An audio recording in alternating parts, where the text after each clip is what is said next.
नमस्कार, मैं हूं शम्स ताहिर खान और आप देख रहे हैं वारदात। 2020 का ये साल T20 की तरह हर पल रंग बदल रहा है। इस साल ने दुनिया बदल दी, दुनियादारी बदल दी, जीने के ढंग बदल दिए, मरने का अंदाज बदल दिया, मौत के बाद की रस्में तक बदल दी। पर एक छोटे से जिस वायरस ने ये सब कुछ बदलवा दिया, वो खुद इतना बदल रहा है कि दुनिया के सबसे ज़हीन दिमाग डॉक्टर और साइंटिस्ट तक हैरान है कि कोरोना कितने पैतरे बदलेगा। अभी तक ये वायरस जिस्म में दाखिल होने के बाद सांस लेने के सिस्टम पर हमला कर रहा था, मगर अब पता चल रहा है कि जिस्म के अंदर के हर अंग पर हमले कर रहा है।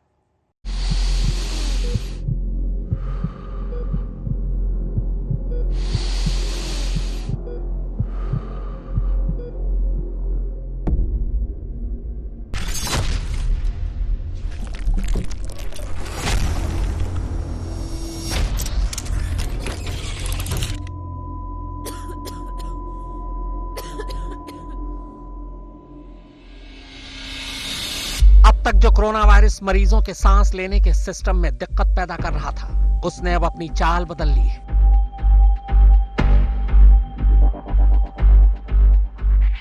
अब इसके मरीजों में कुछ और डराने वाले लक्षण नोटिस किए जा रहे हैं। यह वायरस अब न सिर्फ शरीर में घुसने के बाद ब्लड क्लॉटिंग यानी खून के थक्के बना रहा है, बल्कि शरीर के कई दूसरे अंगों पर भी अब हमला कर रहा है।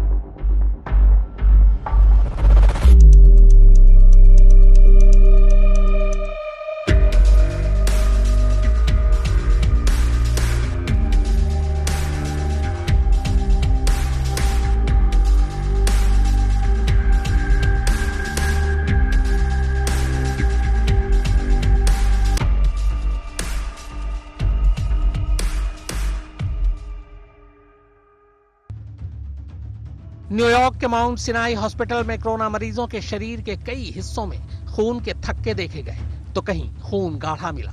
कोरोना के इस नए सिस्टम ने डॉक्टरों को भी हैरानी में डाल दिया है। माउंट सिनाई हॉस्पिटल में नेफ्रोलॉजिस्ट ने कई मरीजों में किडनी के ये ब्लड क्लॉटिंग देखी है, जहां खून जमने से मरीजों की मौत हुई। न्यूरोलॉजिस्ट डॉक्टर JD मोक्को के मुताबिक किडनी पेशेंट के डायलिसिस कैथेटर खून जमने की वजह से ब्लॉक हो गए थे।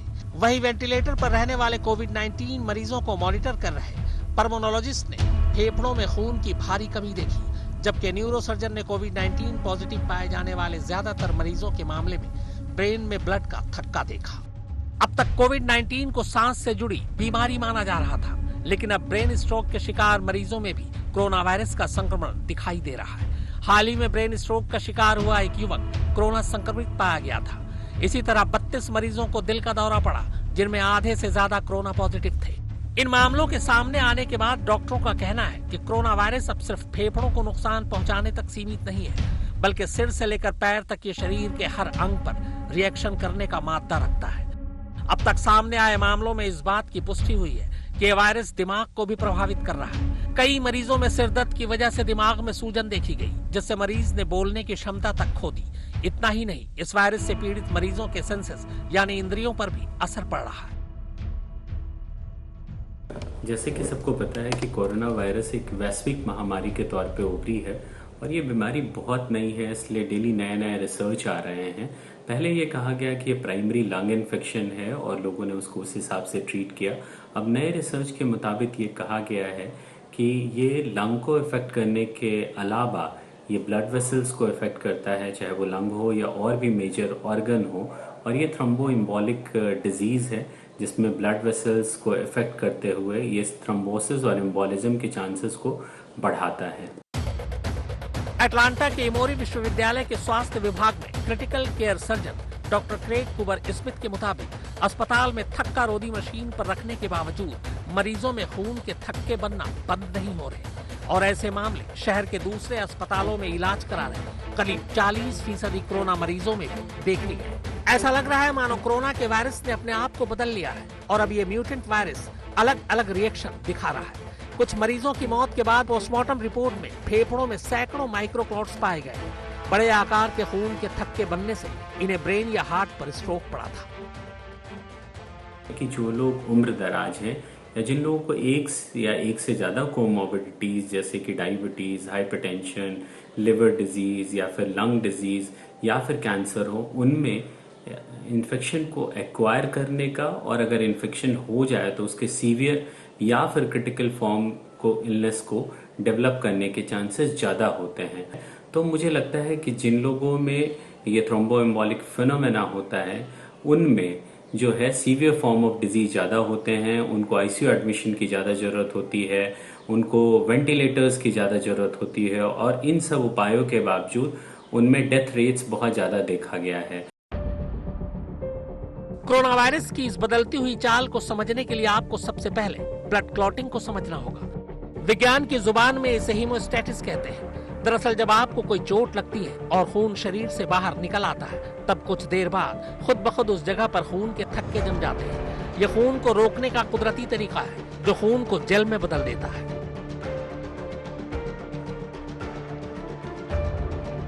इस वीडियो को देखिए, इसमें आपको जो लाल रंग दिख रहा है वो आपके रेड ब्लड सेल्स हैं और इनके बीच ये जो छोटे छोटे पार्टिकल्स हैं ये दरअसल आपके प्लेटलेट्स हैं।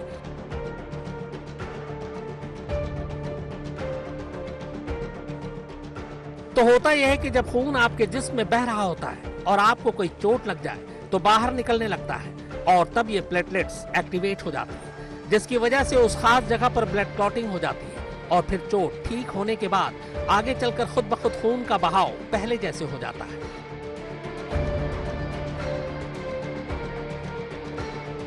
मगर ब्लड क्लॉटिंग दिक्कत तब पैदा करता है जब ये जिस्म के अंदरूनी हिस्से में हो जाए। तो होता यह है कि इसकी वजह से खून का बहाव रुकने लगता है, जो आपके शरीर के अंगों के लिए खतरा पैदा कर देता है। इस सिचुएशन में आपकी जान भी जा सकती है। ब्लड क्लॉटिंग, जिसे खून का थक्का जमना भी बोलते हैं, ये काफ़ी महत्वपूर्ण प्रक्रिया है और ये एक प्रोटेक्टिव मैकेनिज्म है बॉडी को ब्लीडिंग से बचाने के लिए। जब भी आप देखते होंगे कि आप कहीं पे जाते हैं और ब्लीडिंग, किसी इंजरी की वजह से ब्लीडिंग होती है या फिर कभी आप ब्लड सैंपल देते हैं तो आप देखते हैं कि कुछ समय के बाद खून का प्रवाह बंद हो जाता है। तो एक प्रोटेक्टिव मैकेनिज्म है जिसके द्वारा लिक्विड जो फॉर्म होता है ब्लड का वो जेल फॉर्म में बदल जाता है और वो ब्लड को क्लॉट करता है। इसके लिए दो इम्पॉर्टेंट फैक्टर होते हैं, एक तो प्लेटलेट फैक्टर और दूसरा फिब्रिन नाम का प्रोटीन। अब कुछ इसी तरह की इंटरनल यानी शरीर के अंदर की ये क्लॉटिंग कई डॉक्टरों ने कोरोना के मरीजों में नोटिस करनी शुरू कर दी है, जिसे मिस्टीरियस ब्लड क्लॉटिंग कॉम्प्लिकेशन यानी रहस्यमयी ब्लड क्लॉटिंग नाम दिया गया है, जो कोरोना वायरस के मरीजों की मौत का कारण बन रही है। क्योंकि अभी तक कोरोना के मरीजों की मौत रेस्पिरेटरी यानी सांस लेने में दिक्कत की वजह से हो रही थी, लेकिन अब डॉक्टर नोटिस कर रहे हैं कि जिन मरीजों की जान कोरोना से जा रही है उनमें इंटरनल ब्लड क्लॉटिंग एक बड़ी वजह है, जो किडनी, लंग्स, ब्रेन या फिर स्किन के अंदर देखने को मिल रही है। नीदरलैंड में हुई कोरोना मरीजों की एक स्टडी के मुताबिक करीब 180 आईसीयू पेशेंट में 31% ब्लड क्लॉटिंग की दिक्कत से गुजर रहे हैं। वहीं चीन में हुई एक स्टडी में करीब 183 कोरोना वायरस मरीजों के पोस्टमार्टम में यह पाया गया कि उनमें 119 मरीज यानी 71% मरीजों की जान ब्लड क्लॉटिंग की वजह से गई। और अब इसी को देखते हुए कई जगहों पर डॉक्टरों ने ब्लड क्लॉटिंग की शिकायत वाले कोरोना मरीजों को ब्लड थिनर यानी खून पतला करने वाली दवाओं की स्मॉल डोज देने शुरू कर दिए हैं। चूंकि अभी इस कोरोना वायरस पर रिसर्च पूरी नहीं हुई है, ऐसे में अगर ब्लड थिनर की डोज ज्यादा हो जाए और खून ज्यादा पतला हो जाए और इसकी वजह से इंटरनल ब्लीडिंग शुरू हो जाए तो ये भी एक मौत की वजह बन सकती है। ऐसे में वैज्ञानिकों का ये मानना है कि इस मुद्दे पर जल्द से जल्द रिसर्च की जरूरत है, नहीं तो मरीजों की असली मौत की वजह पता ही नहीं लग सकेगी। अब सवाल यह है कि इस ब्लड क्लॉटिंग से हो क्या रहा है। हमारे ऑर्गन अलग अलग तरीके से काम करते हैं जिससे बॉडी का पूरा फंक्शन होता है। जैसे किडनी आपके जिस्म के खून को प्योरीफाई करती है, लेकिन अगर यहाँ क्लॉटिंग हो जाए तो किडनी फेल हो सकती है। इसी तरह दिल में अगर ब्लड क्लॉटिंग हो जाए तो दिल के धड़कनों की रफ्तार धीमी या ज्यादा हो सकती है और हार्ट फेल भी हो सकता है। कुछ ऐसा ही मामला ब्रेन का भी होता है, जहाँ क्लॉटिंग की वजह से ब्रेन स्ट्रोक आ सकता है। इस लिहाज से बाहरी ब्लड क्लॉटिंग से भले जान का खतरा ना हो, मगर इंटरनल यानी अंदरूनी ब्लड क्लॉटिंग जानलेवा हो सकती है। फिलहाल डॉक्टर्स ये नहीं पता लगा पा रहे हैं कि कोरोना के मरीजों में आखिर ब्लड क्लॉटिंग क्यों हो रही है। अब चूंकि मेडिकल साइंस में शरीर के अंदर जमने वाले खून का कोई इलाज नहीं है, ऐसे में खून को पतला करने के लिए डॉक्टर्स थिनर का इस्तेमाल कर रहे हैं, लेकिन कोरोना पीड़ितों में ये थिनर भी ठीक ढंग से काम नहीं कर पा रहा। हिमांशु मिश्रा और फारूक माबहैदर के साथ शम्स ताहिर खान, आज तक। मरीज के जिस्म में ब्लड क्लॉटिंग यानी खून के थक्के को तो फिर भी डॉक्टर पढ़ सकते हैं, मगर उन मरीजों का क्या करें जो जानलेवा वायरस की जद में तो हैं मगर उन्हें खुद पता नहीं, और तो और डॉक्टर भी ऐसे मरीजों का पता नहीं लगा पा रहे हैं। और अब तो दुनिया भर में 80% से ज्यादा ऐसे मरीज हो चुके हैं जो चलती फिरती मौत बनते जा रहे हैं।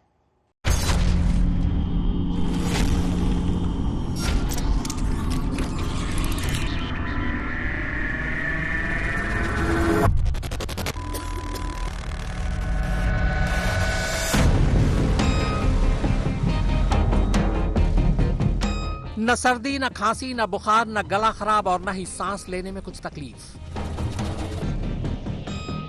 मगर फिर भी अपने जिस्म के अंदर ये जानलेवा वायरस लेकर लाखों लोग घूम रहे हैं। फिक्र की बात यह है कि दुनिया को अभी कोरोना वायरस के सीधे सीधे लक्षण वाले मरीजों के बारे में ही पता है या उन्हीं का इलाज किया जा रहा है, मगर अब बात इससे कहीं आगे निकल चुकी है। कोरोना के 4 अलग अलग तरीकों के मरीजों ने दुनिया के डॉक्टरों और वैज्ञानिकों की पेशानी पर पल्ला दिया है।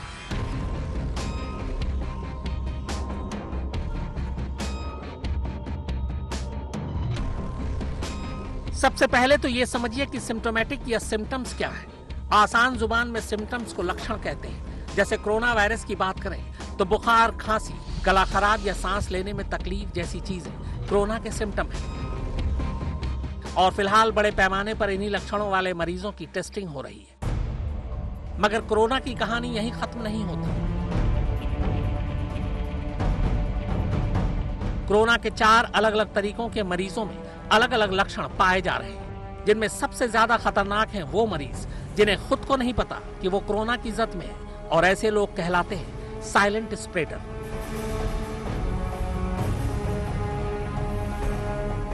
जानकारों का मानना है कि सरकारों को ऐसे पेशेंट ढूंढने ही होंगे जिनमें सिम्टम तो नहीं है मगर उनमें वायरल इन्फेक्शन लोड है। और इसका एक ही तरीका है, जितनी ज्यादा से ज्यादा टेस्टिंग मुमकिन हो वो की जाए। WHO ने भी कहा है कि कोरोना के मामलों में 80% वो लोग हैं जिनमें या तो लक्षण ही नहीं है या बहुत थोड़े से लक्षण हैं, और ना ही वो जाहिर तौर पर बहुत ज्यादा बीमार हो रहे हैं। इसीलिए ऐसे मरीजों को अलग अलग समझना जरूरी है।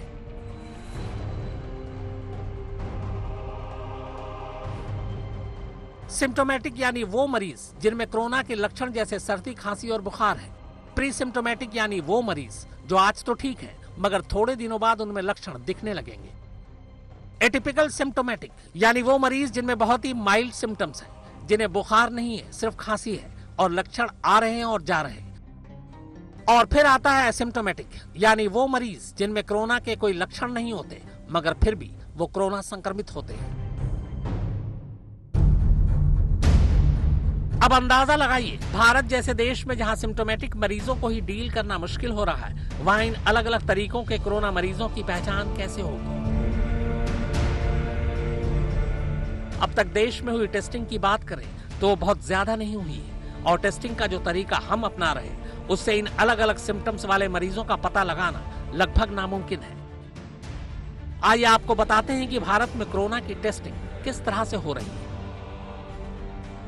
हाल ही में विदेश से लौटे कोरोना के लक्षण वाले लोगों की टेस्टिंग, कोरोना संक्रमित के संपर्क में आने वालों की टेस्टिंग हो रही है, मरीजों की देखभाल कर रहे मेडिकल स्टाफ और डॉक्टरों की टेस्टिंग हो रही है, सांस और फेफड़ों की बीमारी वाले मरीजों की जांच की जा रही है, हॉटस्पॉट इलाकों में भी बड़े पैमाने पर लोगों की टेस्टिंग हो रही है।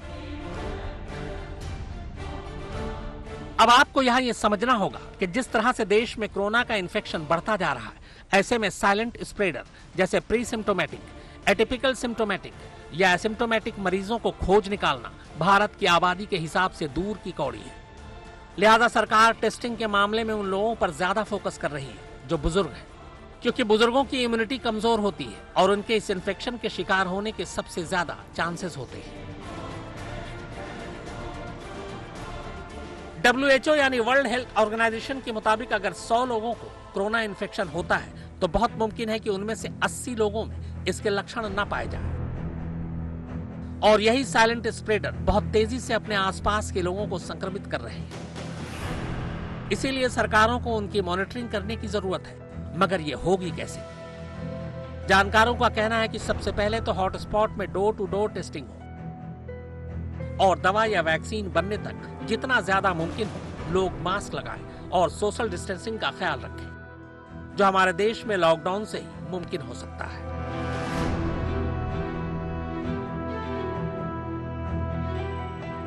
जापान, इटली, साउथ कोरिया में हुई कुछ रिसर्च के मुताबिक कोरोना की ये साइलेंट स्प्रेडर बेहद खतरनाक है और इन पर नजर रखनी जरूरी है। दुनिया के अलग अलग देशों का तजुर्बा बता रहा है कि इन साइलेंट स्प्रेडर्स ने बहुत साइलेंटली उनके देश में कोरोना फैलाया। चीन में लॉकडाउन हटाने के बाद कोरोना के कुल मामलों में 78% लोगों में सिम्टम देखे ही नहीं गए। हालांकि इटली में ऐसे मामलों की तादाद सिर्फ 7% है और दूसरे कोरोना प्रभावित देशों में एक स्टडी के मुताबिक 30 से 40% लोग कोरोना के साइलेंट स्प्रेडर साबित हुए हैं।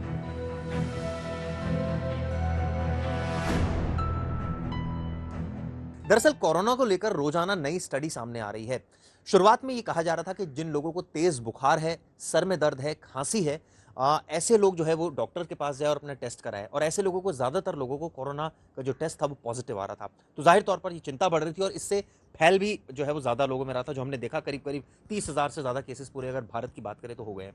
लेकिन अब जो है एक कैटेगरी दूसरी आ गई है। WHO जो स्टडी की है उसमें इन्होंने बताया कि कुछ और ऐसे लक्षण हैं जिसके बेसिस पर अगर जिन पेशेंट्स को लक्षण है उनको एसिम्प्टोमेटिक पेशेंट्स कहा जाता है। और इसको लेकर भी वैज्ञानिकों की दो तरह की राय है। कुछ वैज्ञानिक मानते हैं कि जो एसिम्प्टोमेटिक पेशेंट्स हैं वो ज्यादा उससे फैलता नहीं है कोरोना, और कुछ का मानना है कि बहुत ज्यादा फैलता है। हालांकि इसको लेकर अभी भी रिसर्च चल रही है। तो यानी कहा जाए कि अभी भी कोई पर्टिकुलर एक तरह से स्टडी सामने नहीं है कोरोना को लेकर, तो इसमें कुछ गलत नहीं होगा। मुनीश देवगन और फारूक माब हैदर के साथ सुप्रतीम बैनर्जी, आज तक। अभी दुनिया कोरोना वायरस के सीधे सीधे लक्षणों से ही पार नहीं पा रही है। ऊपर से कोरोना के नए लक्षण सामने आ गए, वो भी 1-2 नहीं बल्कि 6 नए लक्षण। बीमारियों पर रिसर्च करने वाली दुनिया की सबसे बेहतरीन संस्था अमेरिका के centre for disease control and prevention के नए खुलासे के तहत सर्दी, खांसी, बुखार, सांस लेने में तकलीफ के अलावा कोरोना के मरीजों में 6 और नए लक्षण पाए गए हैं।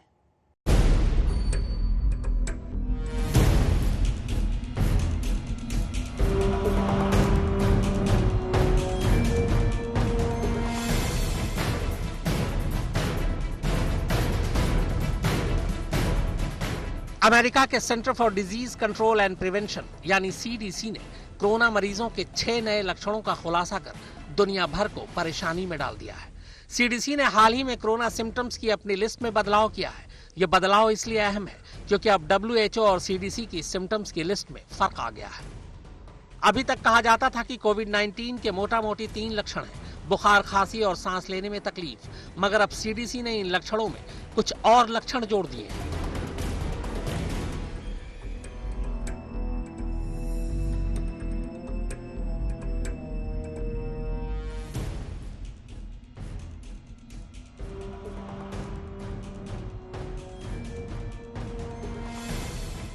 किसी भी बीमारी के बारे में जानकारी देने के मामले में CDC का रुतबा दुनिया में WHO के बराबर या उससे भी ज्यादा है। कोरोना के मामलों में तो CDC के पास WHO से भी ज्यादा जानकारियां हैं, क्योंकि अमेरिका में पूरी दुनिया के मुकाबले सबसे ज्यादा कोरोना के मामले हैं। लिहाजा मरीजों का सबसे ज्यादा डेटा भी अमेरिका के पास है। यानी अब सर्दी, खांसी और बुखार वाले कोरोना के लक्षणों में CDC के 6 और लक्षणों को जोड़ दिया जाए तो ये 9 हो जाते हैं। जानकारों का मानना है कि CDC के इन नए कोरोना लक्षणों को जारी करने का मतलब है कि अगले कुछ दिनों में दुनिया के तमाम देश इसे भी कोरोना के लक्षण मान लेंगे। CDC के मुताबिक ये सभी लक्षण वायरस से संक्रमित होने के 2 से 14 दिन के अंदर देखे जा सकेंगे। यानी इसका इंक्यूबेशन पीरियड कम से कम 2 दिन और ज्यादा से ज्यादा 14 दिन है। और एक खास बात यह है कि CDC अभी भी बहती नाक और छींकने को कोरोना का लक्षण नहीं मानता है। CDC का कहना है कि ये लिस्ट अभी भी अधूरी हो सकती है, मगर अब तक के आंकड़ों के मुताबिक कोरोना से संक्रमित मरीजों में सिर्फ यही 9 लक्षण देखे गए। जानकारों का मानना है कि कोरोना के पुराने सिम्टम में नए सिम्टम का जोड़ा जाना छोटी बात नहीं है, क्योंकि दुनिया भर के डॉक्टरों को इस बात के निर्देश हैं कि सिर्फ उन्हीं के टेस्ट किए जाएं जिनमें सर्दी, खांसी और बुखार वाले लक्षण हैं। और अगर इन नए लक्षणों को भी उसमें जोड़ लिया जाए तो मुमकिन है कि तब जिन्हें हम अभी कोरोना का एसिम्प्टोमेटिक मरीज समझ रहे हैं वो भी कोरोना के सिम्प्टोमेटिक मरीज बन जाए और फिर उन मरीजों से डील करना आसान हो जाए। लोकेंद्र सिंह और मुनीश देवगन के साथ फारूक माब हैदर, आज तक।